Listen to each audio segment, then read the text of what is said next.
Thanks, PK. This is for the whole panel. Why is this government and the one prior not throwing absolutely everything at this epidemic of violence and brutality? Surely we're at the point now where nothing should be left off the table. Murray Watt. Thanks, PK, and thanks very much for the question. It's obviously the question that's on everyone's minds at the moment, especially given the horrific events we've seen of late. I guess I can only speak for our government, and Bridget obviously can speak for the former government, but we have actually invested huge amounts of money since coming to office a couple of years ago, as well as making a range of other reforms.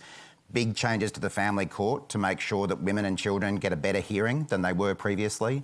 Obviously, the changes we've made around family and domestic violence leave. But coming back to the funding question, we're now pouring $2.3 billion as a federal government over 2 budgets into preventing and recovering from domestic violence.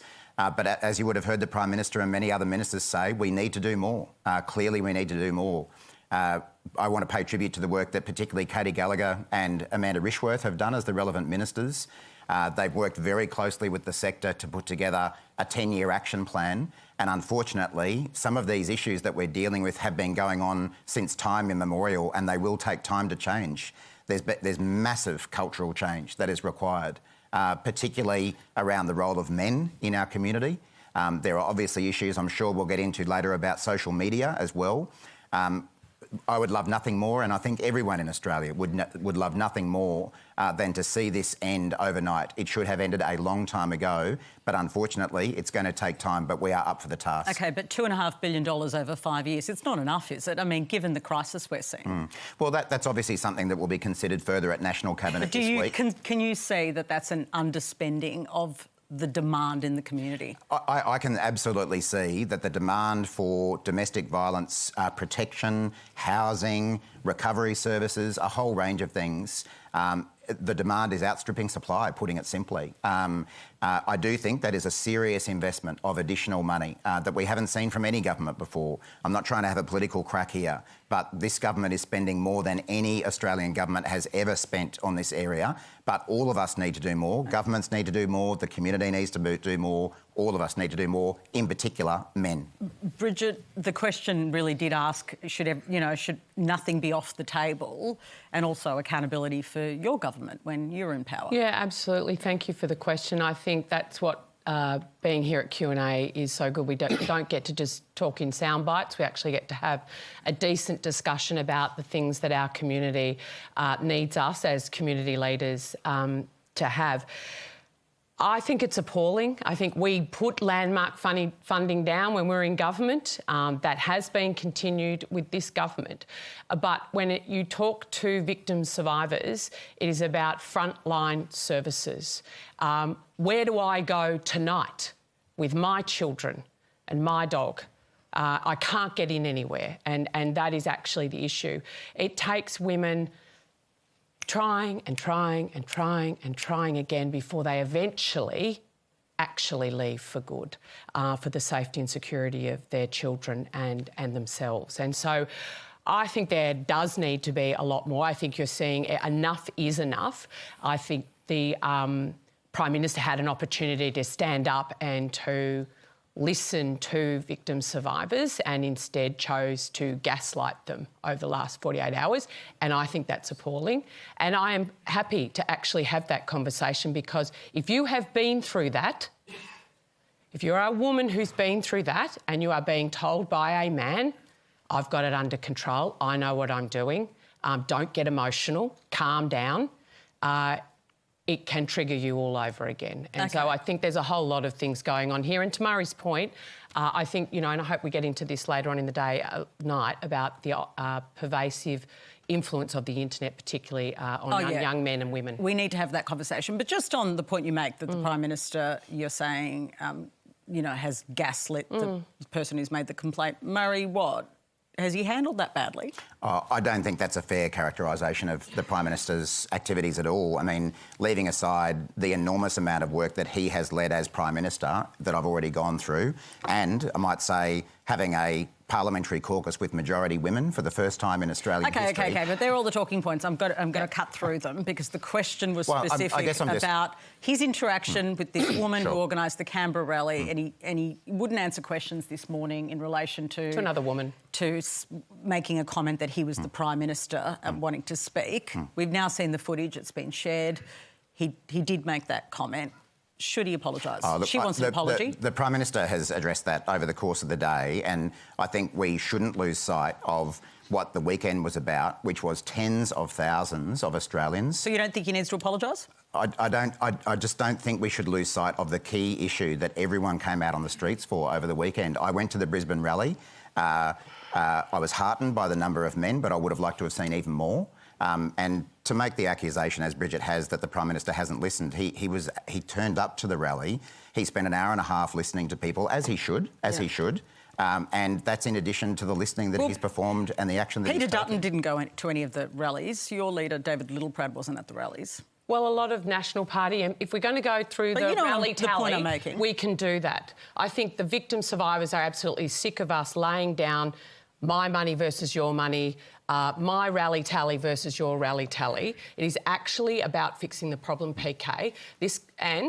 You know, we don't want to make political points, but the reality is when I talk, it's frontline services. They promised 500 18 months ago. There are 17 with contracts of frontline workers. 17 frontline workers, none of them in Tasmania after 18 months. And that is simply not good enough. I do think that more of those workers should be on the ground now, and Bridget's right. We have funded and provided money to the states and territories for 500 frontline workers.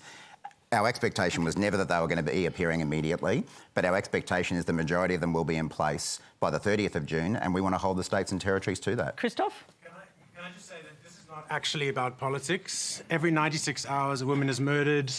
Those that aren't murdered suffer the consequences of a life of trauma. This is about people in government having the budgetary levers to make the decisions right here, right now, by investing more. We need more. The last national plan, the evaluation showed that only a very small amount of the metrics that were set out in terms of outcomes were achieved. We can't just wait another national plan the next 12 years or so. People are dying. We need solutions now. We need action now. Please. So, Tracey, I'd love to bring you in here. Obviously, there's been this stoush around the Prime Minister's going to this demonstration, but that point Christoph makes is a powerful one. Yeah, I'm totally with you, Christoph, but I think the Prime Minister has been maligned a little, and the reporting of it has missed some of the context, and unfortunately that's what happens when we hand over what we call leadership or community leadership or, you know, problems that we need solved to politicians, because politicians are our elected representatives. And so we actually get to call the shots. And I think sometimes we forget about that, and we forget about the power in our own hands and the power that we have, every single one of us in this room tonight, who has a local member that we can contact and say, we have services here that are really straining under the system. So you're the politicians with the money, our taxes that we've handed over. This is what we need here now because of this emergency. And, you know, the emergency of violence is spread through many domains in society, and it's growing around the world. And so people have to get on top of this now, and we need to demand more of the people who are in the seats that we put there, okay? And I think we need to start calling the shots again, and we need to stand up. And every time I hear somebody interviewed on television or radio or in the newspaper saying, you know, the government needs to do more, actually, we need to tell them what we want them to do. We need them to do this in our community today, because this is where it's needed. Mark,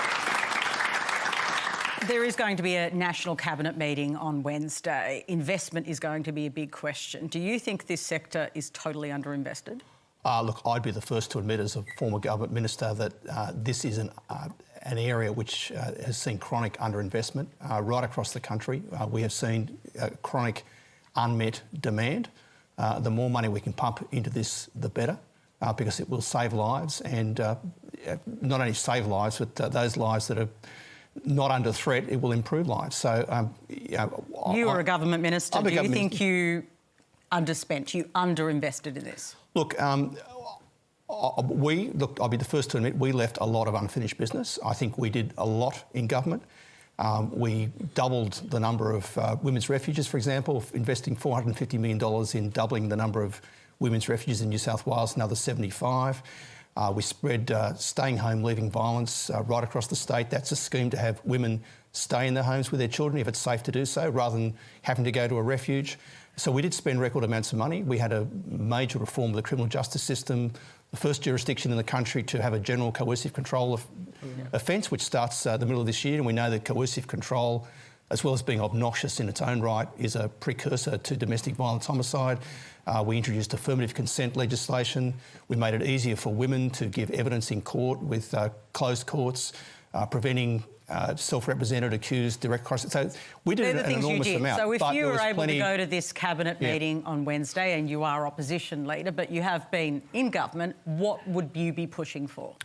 Well, first I'll be pushing to listen to victim survivors and listen to experts in the field. We can all sit here tonight as and offer our opinions and as armchair critics and armchair suggestions, but we've got to be listening to people. But you're not actually just armchair critics. I mean, three of you can make laws.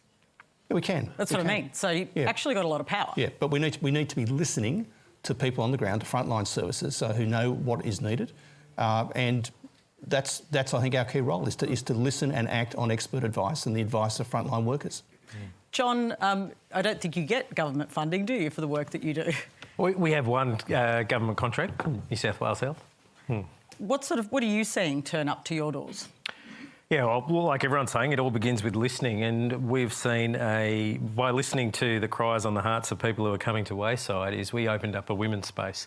And what we weren't ready for was the incredible numbers of women who have come to access that service in the area. And so when we talk about what can we do, I'm hearing the great sounds around how do we get more money to frontline services? Because I can show you, like Wayside, there are so many frontline services that are pushed to capacity. And so when we say we're going to, I think the phrase I read earlier today was throw the kitchen sink at this, is how big a kitchen sink are we talking, and how bold a kitchen sink are we prepared to throw at this issue. You know, we've had the report from Jess Hill called Rethinking Primary Prevention, where she says we can't just kick the can down to say let's do better education at the expense of doing more keeping men accountable, where perpetrators are often incarcerated, where they come out even more highly weaponised, sadly, from our prison system, where they're not made to do behaviour modification programs. They return to their families as loaded weapons. How do we get the right supports there? How do we get men talking to men? How do we get better conversations going? And I'm glad we're talking about social media, because it doesn't take many clicks to fall into a whole bunch of incel videos where all of a sudden you're being pushed down a path where it's really hard to return from. So, you know, we need to work. I think New South Wales Police today published that they responded in the last financial year to 140,000 calls for domestic violence. That's one every 4 minutes. Yeah. I mean, we are sending people into situations that most of us would run away from, and they need to be applauded for their efforts in that. But they are just one point of that where we need to be working together for more cooperation with frontline services. How do we work closely together to say, let's take not only a bipartisan approach from here, but also between the sector, between the police force, between first responders. You know, it all needs to come together in the ways we report. We're talking about, it's not just going to be helped with increased legislation. You know, the threshold limits for some of the ankle monitor devices. You know, I can talk to you about some of the direct women I know who have had experiences of, you know, where someone's been followed, been broken into repeatedly, had very offensive writing put up on the wall that was very targeted, and it was only logged in the rush of every 4 minutes, as logged as a break and enter, not as a threat and intimidate. And so, and also even sometimes the environments, how do we work on getting better environments? We say we're under-reporting. Well, most police stations are community centres. And so you walk into a place to report, everyone in the neighbourhood knows who you are and what you're doing there. Yeah. So there are lots of ways we can work work together, that we can create much better outcomes for this. And I'm really, really heartened, sorry, PK, but you know, I'm really excited also about some of the opportunities that we have to be able to live in a country where half of our population doesn't feel scared.